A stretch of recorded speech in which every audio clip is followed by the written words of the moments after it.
So the week ahead starts off with relatively low to mid-impacting items, picks up a little bit on Tuesday because we get the Reserve Bank of Australia's monetary policy announcement. Now their rate's at 0.25%, running on relatively limited ammunition, so expectations are they're not really going to change that rate. We'll also get services and retail data out of Australia, and when it comes to the US, we get JOLTS job openings, but it's for February, so that data is expected to worsen when we get next month's reading for March, and also API, or American Petroleum Institute's oil inventories estimate, which last week finally showed a significant surplus, though nowhere near as high as that of EIA's on Wednesday. Last time around it was 13.8 million, and expectations are for that number to keep rising in the absence of an output cut decision. Now when it comes to the Fed's minutes,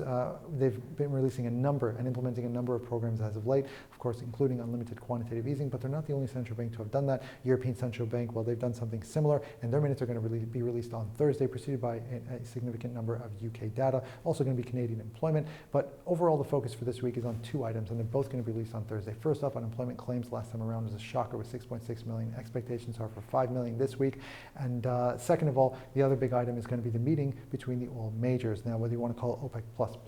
OPEC Plus and Friends, OPEC, whatever you want to call it, bottom line is this virtual meeting is going to be crucial in determining where oil prices are going to settle, and is going to have a big effect not just on oil prices but on energy shares, as well as institutions that have lent out to shale companies that could be on the verge of bankruptcy because of lower oil prices. Now on Friday, although there are going to be a number of bank holidays due to Good Friday, that means that trading is going to be relatively thin in some sessions, but